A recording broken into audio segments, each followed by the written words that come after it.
Yeah, so am I hearing anything? Yada, yada, yada, yada, yada, yada. Can you hear from the front? Yeah, I can hear from the back. Alright, stop recording.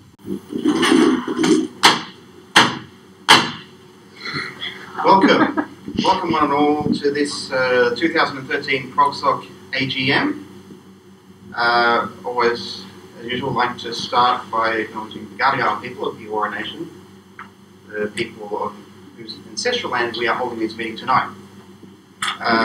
First of all, as is tradition, we do the administrivia first. Apologies. Carrie-Anne, would you like to read out apologies? Yeah. So Christina Coffey, Reese Christian, Daniel, and Thomas Gibbon Wilson. And Thomas Gibbon Wilson. Okay. Why am I so amusing, Peter? Oh, nothing. Okay. It's Thomas. Please continue. Yeah, I know it's Thomas. Whatever. Now, number 2. What we do is we look at the minutes of last year's AGM, and if you see anything suspect, I'm going to scroll through it. See anything suspect, yell out. Say anything wrong. You know, so it looks all good so far. This is what we did. President's report, Treasurer report, CSO. Then we had our candidates and elections. You'll see all elected unopposed. It was a complete walkover. Very nice election. Key holders nominated, signatories. There's going to be slightly changed this year because we need to change the counts. And then the actual general business. Anything that does it, like old timers in it, does this look good to you? Yes. Okay. Motion to approve? Yeah. Awesome. Move on to part 3, executive reports. Report first, me, President. I'll just keep this brief. Yeah, it's been a good year. Bit uneven, moments of excellence, moments of stasis, I guess. I mean, there was the programming competition. That was pretty awesome. I'd like to think that was ProgSoc at its best. We all came together, a whole bunch of us came together, and 25 contestants, you know, battled it out downstairs and had lots of fun. And you know, that's what we should be doing more of, and that's what we're planning to move towards next year. And I guess highlight number 2, CFM 2013. I mean, now this thing has been in development hell for 10 years, and finally we have copies to sell. So, you know. But yeah, I mean, I guess overall attendance, though, ProgSoc hasn't been so good. I mean, we have weekly Thursday meetings. I mean, for whatever reason, attendance has been low. I mean, that's something we might like to discuss, maybe ways of rectifying that. Yeah, no, but overall, yeah, pretty good. Some pretty good things happening, and also it's been an incredible honour to have served as your president for the 2nd time. Fortunately, I can't go for a 3rd, but you know, fortunately, I know it's all good. I'm not one for speeches, so I will just segue now over to Livia, who will give the Treasurer's report.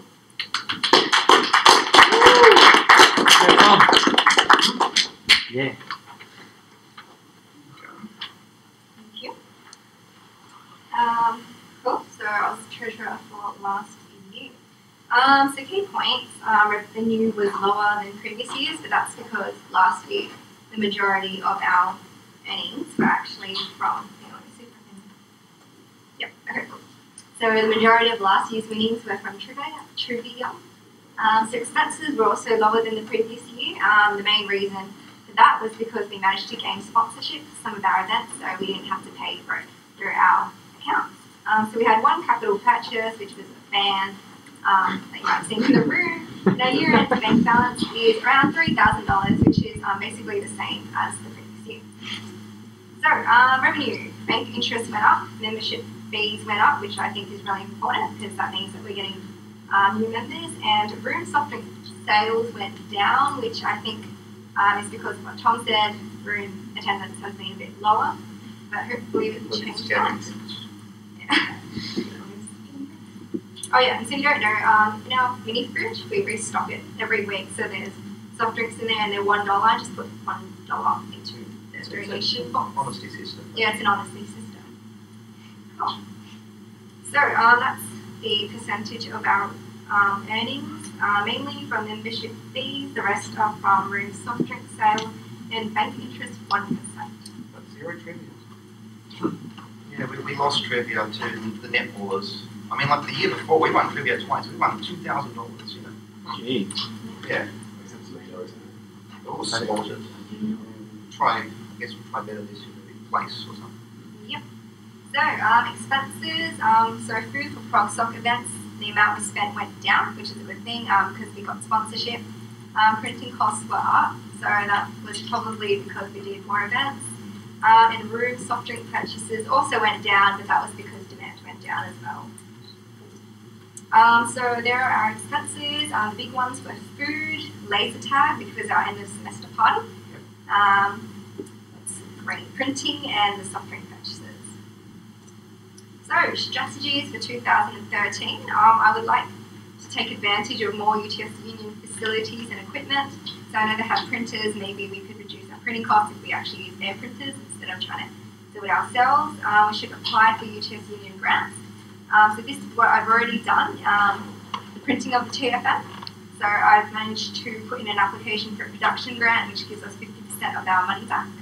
And I also want to gain sponsorship for ProgSoc events this year. So our next activity is the 2013 programming competition. Yay, so hope all of you guys enter. April 20th. April 20th. So right now we're in discussions to get a corporate sponsor for that. So ThoughtWorks activity, which we're going to have, lining up right now. I've already got ThoughtWorks to pay for the expenses, and future events. Exactly, I think that is it from me. Thank you.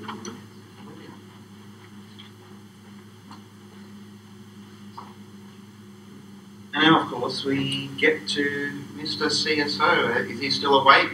Peter? Yep. Time to give your report. Okay. I'll put your text on the screen that you sent me as well. Okay, yeah, that would be good. Can you see, Peter? I mean, you've got the text in front of you as well. Just bear with me. Yep. Alright, CSO's report is on screen now. Peter, give your report, CSO. Okay, apart from some power outages due to construction in Building 10, services were up for most of the time last year, which is normally something a CSO would be quite proud of, but it really reflects my reluctance to make changes when I wasn't 100% sure I would be there to fix it. As a result, a lot of upgrades that might have occurred over the last 12 months have not been done. I would suggest to the incoming CSO that not to be as scared of making changes and breaking things as I was, because after all, this is a best effort service and people know that users should know that they're not going to get 100% uptime. Moving on, known issues. I'll skip over some of the details, but basically the firewall machine has one non-operational fan, which means it needs a manual reboot. You need to press the F1 key every time it reboots. And I've left some instructions in there as to a likely way to fix that using one of the backup machines, which is exactly the same with a different fan broken. The backups is a perennial topic, and once again this year they have not been implemented. There is a machine that Thomas Gibbon Wilson donated, which he intended to be used for this. He even went to the trouble to set it up to be used for this until someone came along and reinstalled the operating system. Alternatively, we could buy network attached storage, which would be a simpler system. It probably wouldn't fit inside the cage, but I don't see that as being a problem because generally you need a key holder to let people in the room anyway. so they would be able to supervise. That might be something we discuss later in the meeting.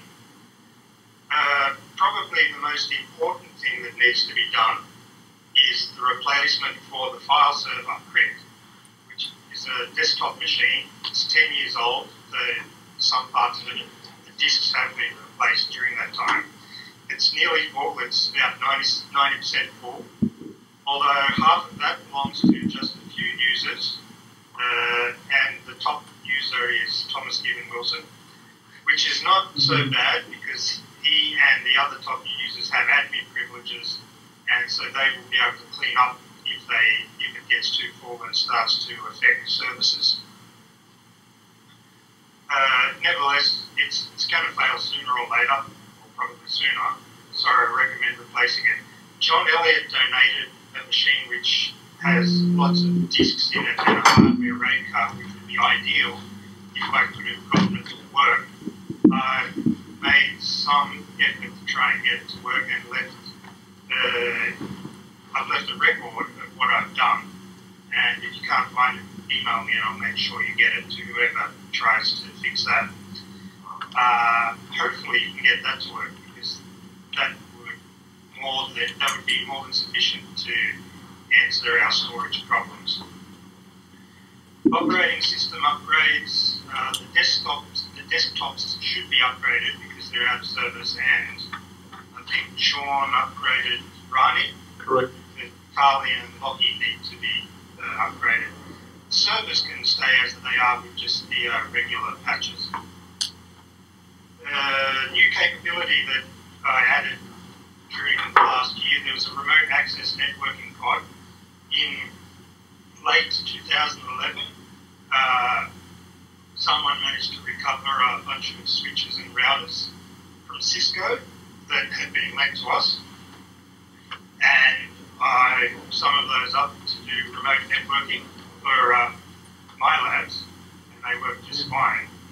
They're hooked up to Carly through the USB ports on that machine. And it can all be done remotely, provided someone sets it up first. You'll also need to be added to the mini-cog group to have access to the serial ports. It's too involved for me to go into at the moment, but if anyone is keen on doing it, contact me and I'll make sure you have what you need to do it again. And the last thing, which is something I only got done at the end of last year, was the security dojo, which is basically just a couple of the old desktop machines which needed to be fixed, and I then installed Backtrack Linux, which is an operating system and a set of tools used for penetration testing, which is a fancy word for hacking. And on the other one, I put Windows XP with no service packs, so it's easy to hack. And it's used to just practice doing penetration testing. It's important, if anyone does try and use those, that they don't do it while they're connected to the to any other parts of the UTS network or to our network. Because if any malicious traffic or port scans leak onto the UTS network, they might be picked up by ITD, and if they track down who did it, it's possible that they could take action against them up to including academic exclusion, and it would make it difficult for ProgSoc to get services from them too in the future. We didn't buy much, even though we had plenty of money to do so. All I bought was a second-hand LCD monitor for the security dojo. And that ends my report. Any questions? Any questions? None, I think not. Thank you, Peter. Thank you, Peter. Okay.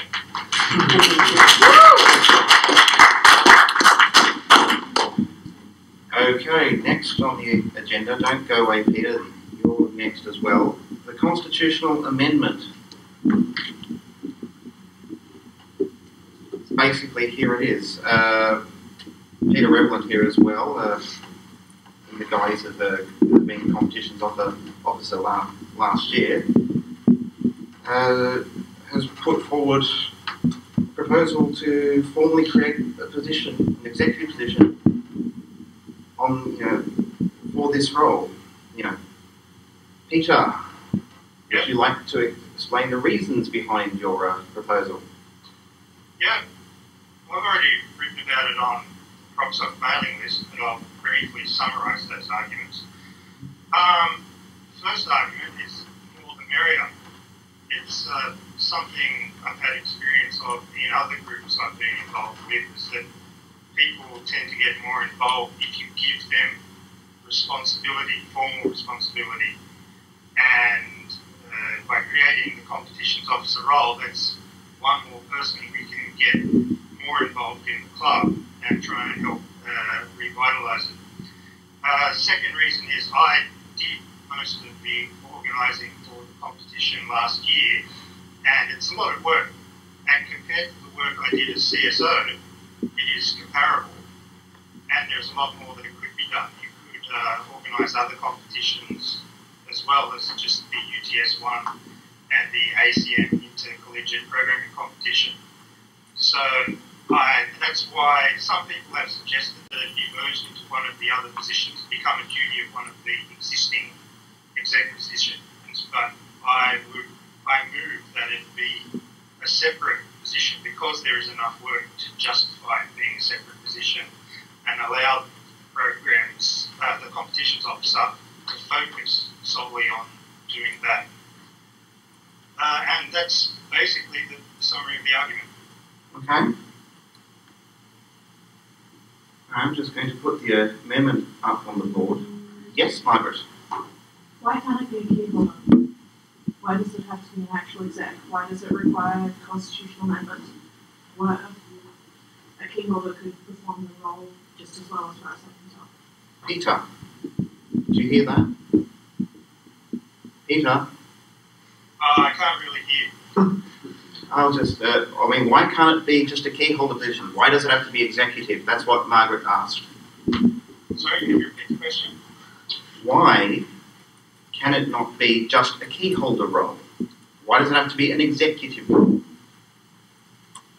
It would be very helpful to be an executive role because it would be one of the major events, and they would be in contact with other members of the executive and be able to talk to people. I actually wanted to organise it last year in 2011, and I found it more difficult because even though I regularly came to meetings, I didn't find it as easy to discuss it with people on the exec. If I was on the exec, I would have the authority to go ahead and do it. And to discuss things on the ProgSoc exec list. Mm-hmm. Peter, are you finished? Or is it cut out? I think it's kind of like Hi, Chris. Hello, you dropped out for a minute. Are you there, Peter? Yep. So where do you want me to continue from? The exec mailing list. Yeah, we last heard that you thought it would be advantageous to be able to discuss it on the exec mailing list. Was that the last point? Yeah, that was the last point. Okay, any other questions? I support Peter's answer to the it was executive instead of a key holder, because I was a key holder and I also didn't get much what's a better word than respect. Something like that when I also helped out with him.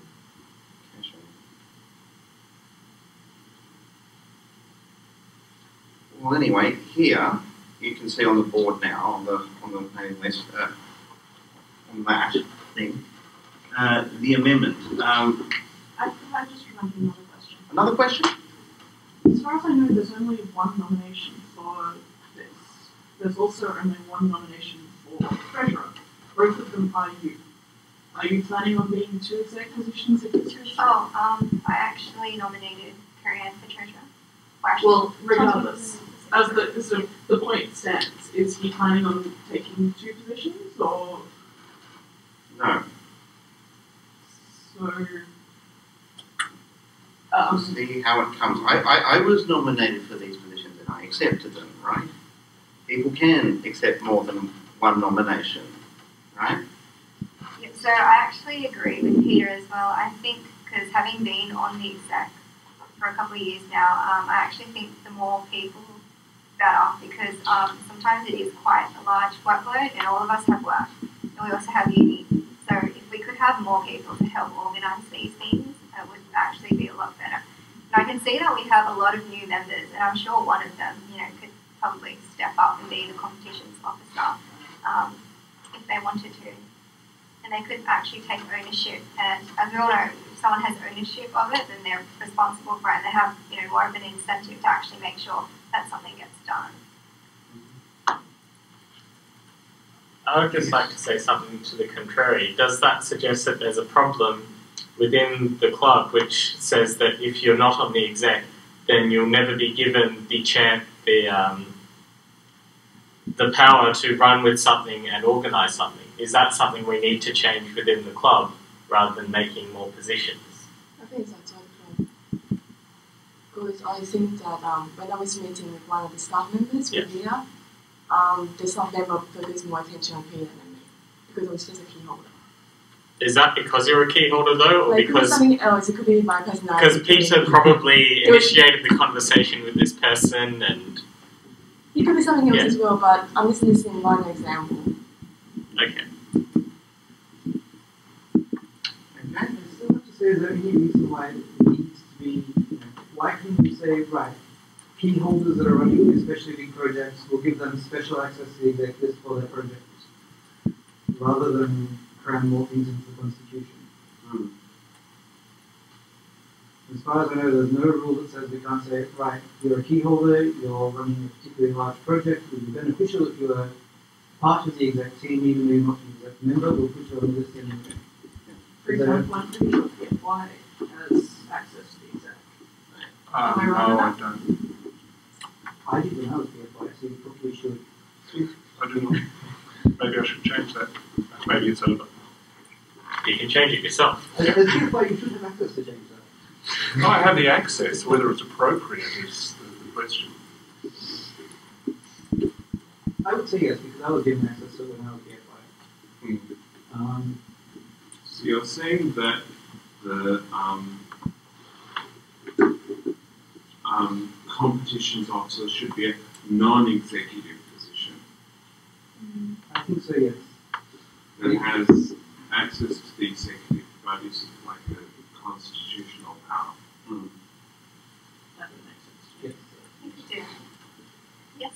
Yes. From the perspective of someone who hasn't really been in ProgSoc for very long, only a couple of weeks, it seems that a very large slice of what ProgSoc does externally is competitions.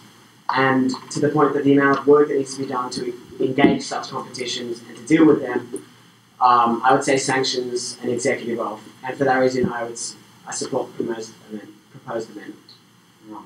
Because it goes to the core of the reason for the society to be here. Yes. Right. I just want to really ask the question, just making sure you can hear, is aside from the competition role, what other roles or responsibilities is ProgSoc creating and doing? Because that would determine the increased workload. And it may not be appropriate to have a single competitions officer, but it might be appropriate to have just 2 or 3 execs to manage all the workload.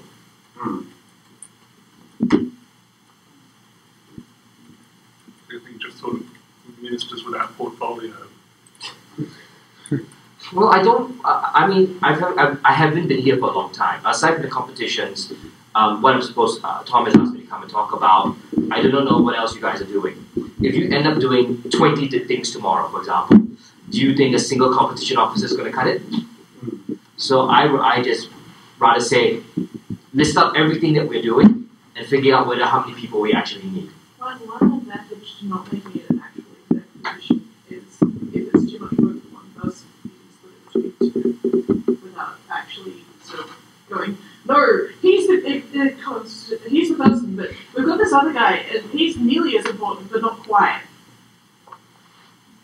But other clubs are able to manage it with just one competitions officer, like Debating Society. They have 15 competitions per year, 5 of them are international, and one person manages that portfolio. They do have assistance from other people, but it's solely their job. But if they need help, they can get it. And they're very successful society, receive a lot of funding from the union for what they do. Does the Constitution actually outline the role of the competitions officer, or just add the 3 words, the competitions officer? Well, okay, why don't we have a look at the proposed amendment right now? Right? 2 words, right. Okay, so here we have section 511, Executive Committee. This is how it's normally written. It says the President, Vice President, Secretary, Competitions Officer. Right? And then to section 556, we might just scroll up to that. Just here. So like every executive committee person's duties is defined, except for representatives for some reason. No matter. 555, after 555 we insert 556. Find it.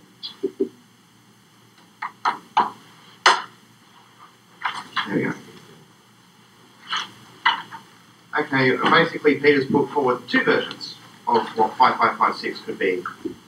The essential difference being that, you know, in version 1, we actually say, yes, we are going to have a UTS programming competition every year. Whereas in version 2, we just say we're going to have programming competitions. Otherwise, it's essentially the same. You know, shall schedule competitions held annually, schedule other programming-related competitions, and ensure organising committee is formed. So, yeah, you know, competitions officer liaise with the university and make us be aware of external programming-related competitions, advertise existence, and act as coordinator. Okay. So the way this is going to work, if you this is how we amend the Constitution, right? Section 8.1 may be repealed or altered or amended only by the affirmative vote of 2/3 of the members present at this meeting, right? So how many people have we got here present?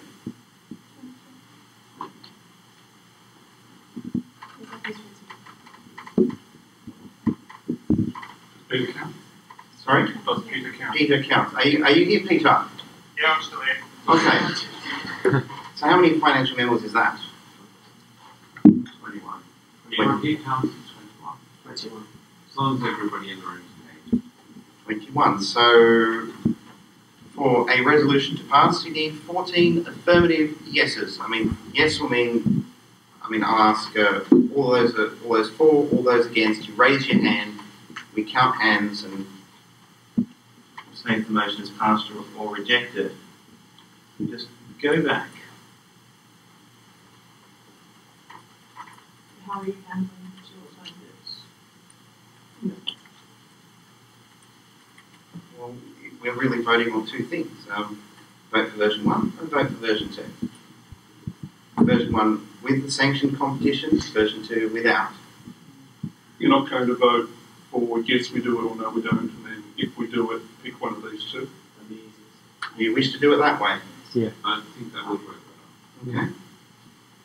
And that will just be by a simple majority. Why? Yeah, simple majority 50%, right? We'll choose version 1 or version 2, and then we'll vote on yes or no. You might as well vote for yes or no before you vote for which version. Yes. Yes. So your first proposal should be, do we wish to Have a competitions officer. yes, make this amendment? And then you vote on which amendment you will make. Makes sense. Okay, we can do it that way. We might expedite things. So we go for Cool. 2/3 majority. 2/3 Yes, majority. we're going to do it, then we pick which one we want. Okay. That's good. So, in the question of this amendment, do we want a competitions officer? All those for?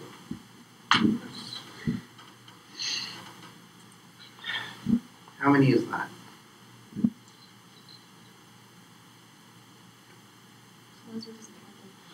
And Peter, if your hand's up, that'll make 14. Yes, I'm for. So that's 14 out of 21, is it? Seriously, 14 of me? Wow. 15? No, it's 14 if it counts as non. 7, 8, 9, 10, 11, 12, 13, 14 counting Peter. hands up and then minus it. Is your hand up or down, Tom? Maybe we should My hand is Oh, down. my God, it's better. Okay. Go for it. Sorry? Chairman has to abstain. Oh, is your hand up or just down? It's always up. Okay. Put it down for a second. Those people who count, yeah, big hands up. Peter, for your reference, the new guys all like it. Which I think is a positive sign. Good for you, guys. Right. Okay, how many is that leave? Good. Yeah. Can people just... Okay, if you're voting for it, leave your hand up. I'm sorry, because people are putting hands up and down and it just makes it slightly hard. One hand straight in the air, no half hands. That's all waiting. So 13 in the room. And 14 is Peter. 14 is Peter. 14 out of 14 out 21. of 21 is 2/3. It's tight, but Okay, and all those opposed? Oh, I'm gonna make yes, 7. Six of us abstain. Alright, abstentions? 2. Okay, so that would be 14 out of 19. Okay, so No, there's 21. Okay, there's 20 people in the room. 21. Plus him is 21. right. So 4. Abstentions don't get excluded. Wait. Sorry. he proposed it.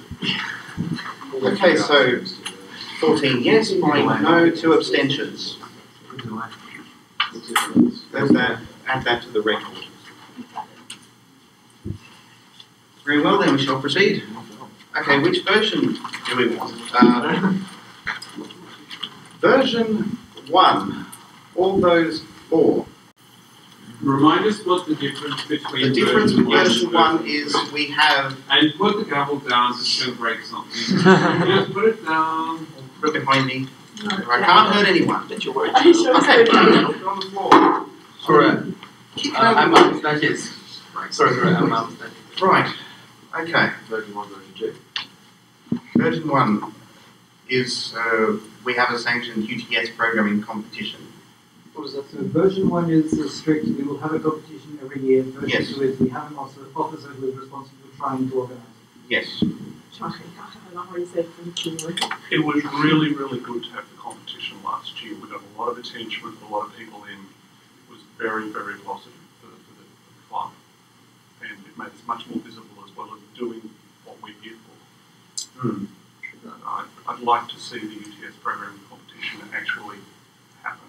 Others as well, but let's do that one, because once we have it, then we'll have people who did well in it, we'll have potential members for teams to enter regional programming competitions. It's a really good first step to doing those extra competitions rather than just thinking, oh, maybe we should enter a competition somewhere. Okay, yes. I have a single question without saying whether we should or should not have a competition, because I believe we should. If we vote for number 1, which says that we will have one every year, what will be the consequence if 1 year we don't? You'll be held to account. I don't know. So if what we're putting in the Constitution is not enforceable, then why should we put it in? Nothing in the Constitution. Well, what's enforceable is, in the worst case, we can be kicked out of the Union, and that goes for any part of the Constitution. So you go to that extreme. Isn't that up to the delegation of the president whether it constitutes kicking someone out? President of the club or the union. Well, No idea. Let's hope we never get to that. And of course, and then there's version 2, of course, as you know. where we just have competition. Version 2 is the safe one. The safe one. I think, in my opinion, if you're going to have a role, you might as well have a designated responsibility. Designated responsibilities.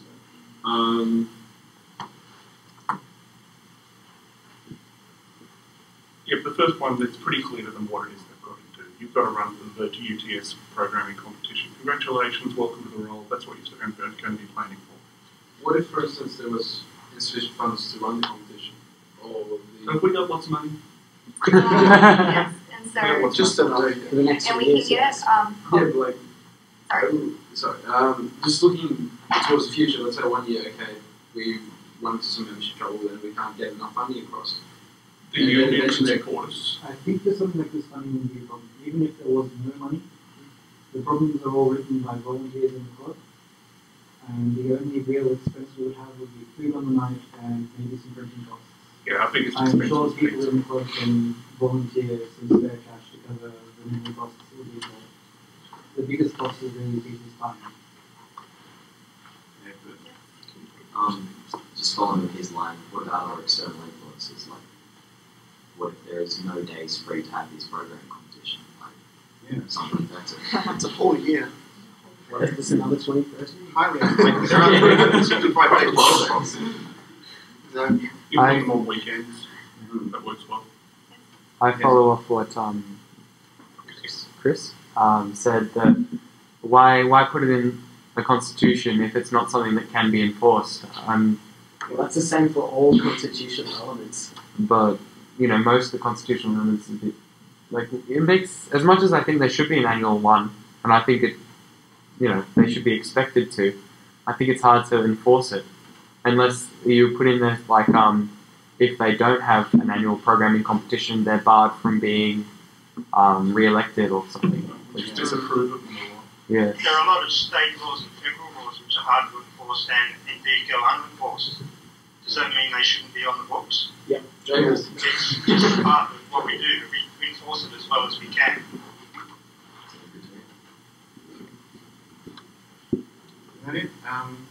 Okay, so we now vote on which version we shall adopt. Are there any more questions? Version 1, all those four. How many? How many is that? 1, 2, 3, 4, 5, 6, 7, 8. All those opposed? All those for version 2, you mean? Opposed? Version 2. Well, everyone can do version 2. Opposed to version 2. All for version 2. How many is that? Not many. 3. Wait, how does that work? 8 Abstaining? Abstain. abstentions? Lots of abstentions. Peter, do you have one you wanted to vote for? Yeah, version 1. That gives you about 9 for version 1. 9 for version 1.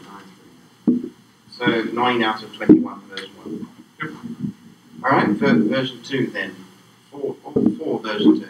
All those for version 2. That's what we just Three. I think we'll have to remove the abstentions just to make it make sense, because otherwise there's no way you could achieve 2/3.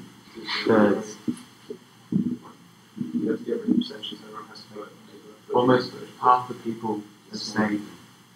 Well, this thing cannot pass if there are abstentions. But it already Then it doesn't pass. Then it doesn't pass. But it already passed. The first part, Okay. in the first part, we agreed that we're going to adopt one of these two. We have to adopt one of these two. Exactly. If it takes Is all the 2/3 night. majority requirement for all votes or just for constitutional amendment? Because I don't think Constitutional amendment. this vote doesn't pass as constitutional. It is a How is it not a It's constitutional an amendment? amendment. You're adding something to the Constitution. That was the previous vote. This is No. this is- This This is is what you're adding. previous vote that said you would create a position. And this is the You're outvoted on voting. the wording that you're adding into the Constitution. Okay, can I ask a better question then? Why are people abstaining from voting? Because I don't care which. Yeah, I see no logical difference No, between the two. That doesn't. No. That doesn't work. There is a logical No, difference. if you voted to create the position, then take responsibility to choose which of the two versions you want, or propose a third version. If you can't do, I understand this, but what I'm saying is, it will die if we can't get the vote for one of these. so those people that were felt empowered enough to create the position in the first place should choose one of the versions to add to the Constitution, or decide that they will create another one, but say so. And really, if it doesn't happen now, it probably won't happen. Like, you won't get enough people, because you probably need 20 people. So at least you will need to have non-AGM a special general meeting to amend the Constitution, which requires getting another 20 people and then getting like 2/3 of those people to vote for which version of the amendment to the Constitution.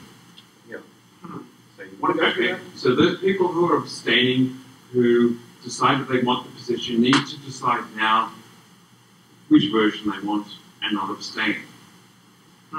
Okay? I'll give you a couple of minutes to actually read through the versions on the board and then make a decision. Thank you. I understand this. Yes, Leonard. What if nothing comes of it? Can we re-vote on the one we voted on before, the main one? About Yes or no? Just the idea. Yeah. Well, the idea gets turned into one of these. This is yeah, but like, instantiated. is it possible to re-vote on it? We could just put one of them up. If we just settle on one of these, yeah, we can all then put our hand up and say that one. If we don't get together, it doesn't matter. We're not settling on one. So the universe will crumble. I'm not that wedded to either of them. As long as we get the thing up, I'll vote for it. The thing is, So, you guys I understand. So it really doesn't matter. I suppose it should be expected of the officer. I mean, if you're given a role, it makes sense that you'll do something with it. Yes.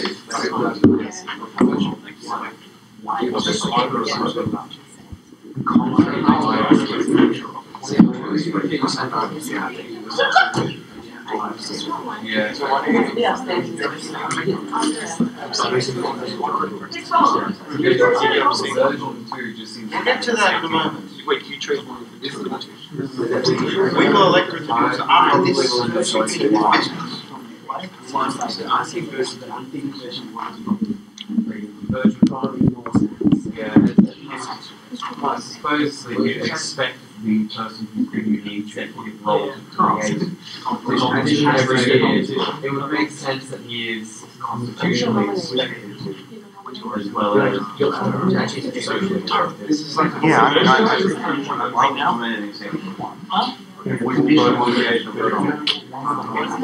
So here's the I read this title of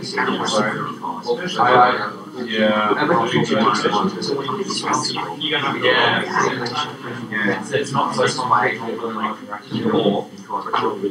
and also you are the first one my first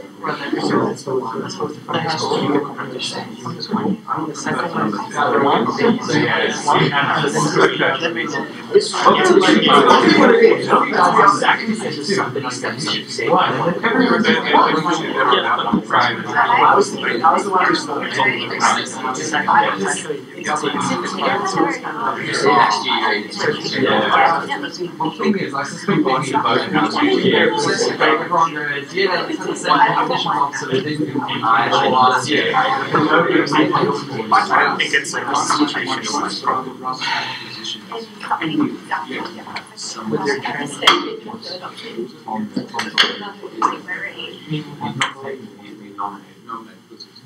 Okay, so you guys like option one? Yeah, we're You're all good for option one. Anyone else got any strong opinion for option two? Or? Let's not go three. I think we should. I prefer two. You prefer two? May I ask a for the difference opinion of the between nominees? having one, Yeah, having a it's competitions yeah. officer and not having one? Who are the nominees? Go for one. Yeah. Yes. Let's look back at the Okay, you want to call Tom, those? can I Yes. kindly request the opinion of all the people who are being nominated for this role to have their say? Yeah, fair. Well, I prefer number 2. And whoever else is going for this role, no one else is. So, well, when we call nominations, we shall say. Personally, the current staying nominee prefers number 2. You know, basically because, you know, why stick to one competition? I mean, the nature of competition can change from year to year. And, Well, but it does say there are other yeah. competitions. Yes. Do you have to stick to one competition or is it a placeholder? Yeah. Can there be like an annual UTS programming competition, then a series of side ones? Yes. Yeah, that's what it says. So, Yeah, let's vote. Wait, I think someone had something. Can't say if there was only one. We could not have another one. Of course we can. Yes, at least But yes, we can. Okay, let's call it. greater than or equal to 1.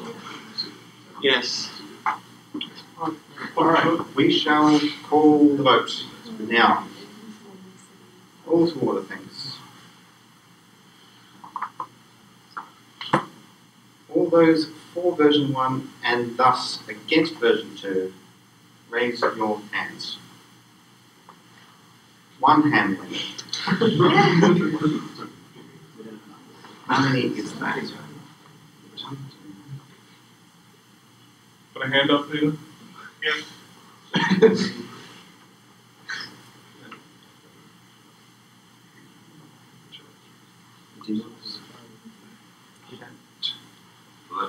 Well, we need 2 12. more. Okay.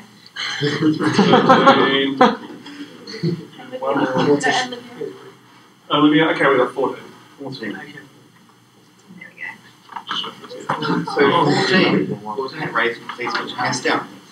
All those for version 2 and thus against version 1, raise your hands.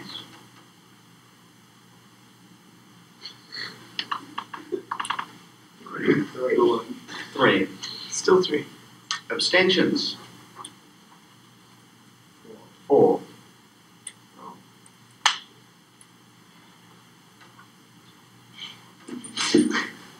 Please write it down. Well then, I declare the motion that to amend the Constitution as discussed that we adopt version 2, reject version 1. No, got it wrong. No. Version 1's the one we voted. Yeah, where's my mind? I don't know, that's the problem. It's just because you want version 2. Yeah. That's fine. Okay. I couldn't solve my call. Do you want to state that for the camera, Tom? I'll stare at the camera. Put down the gavel, I already told you that. I'll put it down when I'm finished with it. Leave. I declare that the motion to amend the Constitution with version 1 passed. Yeah.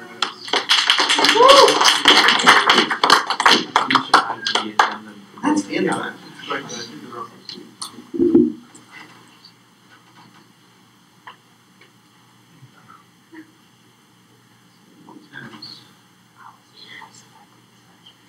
Very well then, we now finally get to the fun part of the evening, the appointing of new executive, the elections.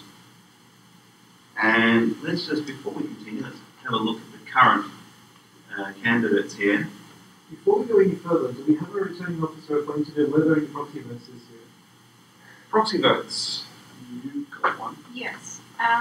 Because the returning officer is supposed to cast the proxy votes. There are 2 proxies. Yes, say the proxy. Okay, so there's Christian Kent who nominated Tom Boswick and Peter Relevant who's obviously here but nominated Sean Williams.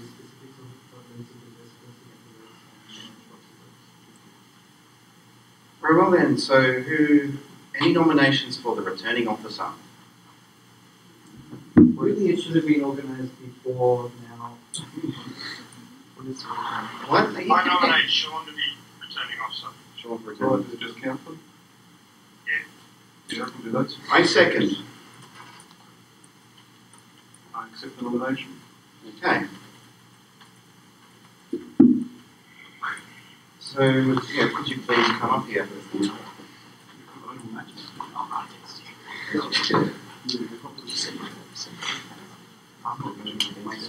Here are them.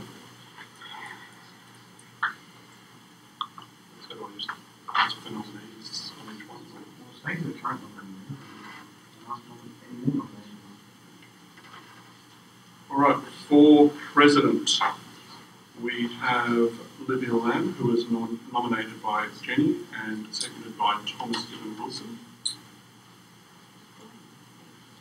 Do you want to say something? Speech. You should ask for any more nominations. Oh yeah, that's what you should do.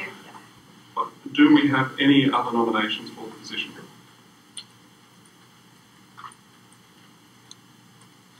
Absolutely none. Okay.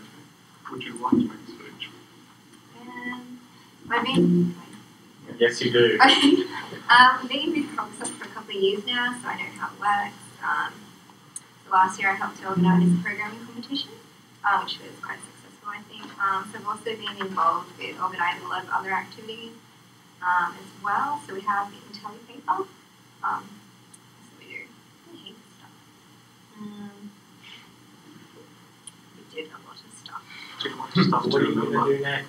Oh, what am I going to do next? So at the end of the Treasurer's report, it's just all my goals for the future. Basically, I just want to really take advantage of the funding we get from the UTS Union and use that to have as many events as possible. Because I know sometimes ProgSoc hasn't been really active throughout uni, so I really, really want to push for the UTS programming competition, which I'm actually helping to organise now. I've already lined up a ThoughtWorks event. So I'm actually in discussions with that, and also I'm trying to get a corporate sponsor for the ProgSoc competition as well. So I've already got lots of stuff going on. So it would be really good if I could stay on the exec. In the absence of any other nominations, is that on simple majority? Well, I mean, she is elected. Yeah. Opposed? Yay. Well done.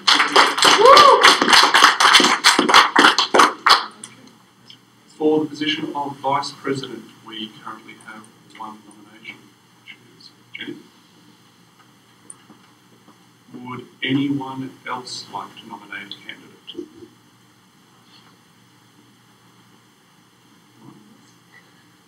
would you like to tell us what you'd like to do? Right. Okay. I would like to help out with the program competition that's coming up. Other events that Olivia has lined up, and helping out with finding the corporate sponsors and supporting the president. Okay. Having heard that, anyone else want to nominate? No? Jenny is wins unopposed.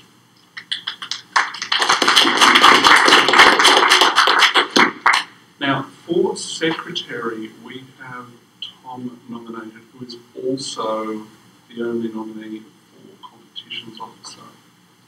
How are we going to do this? Because he doesn't want to do two positions, which makes sense, because the whole idea of having a competitions officer was to increase the number of people on the executive.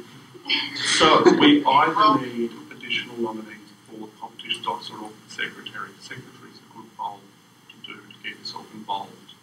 First year, first years. I think this is a very good time to pick some industrious person and nominate them. No, I'm not nominating. I was going to ask, can we please read the constitutional bit that says what the secretary does? Does, fair enough. Like 5.3 or something.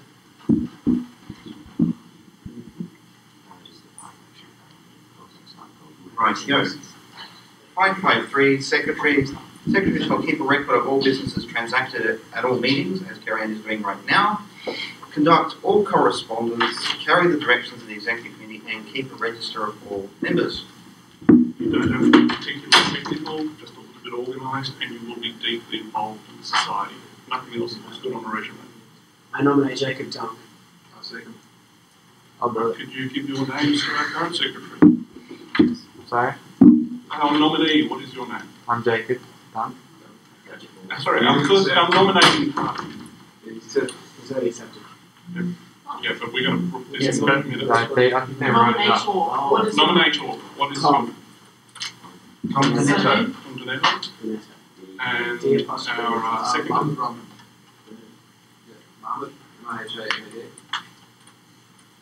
Robin, R-U-M-M-A-N. And our nominee. Sorry, you were. I am Jacob Dunk. All right, so we have Jacob. Are there any other nominees?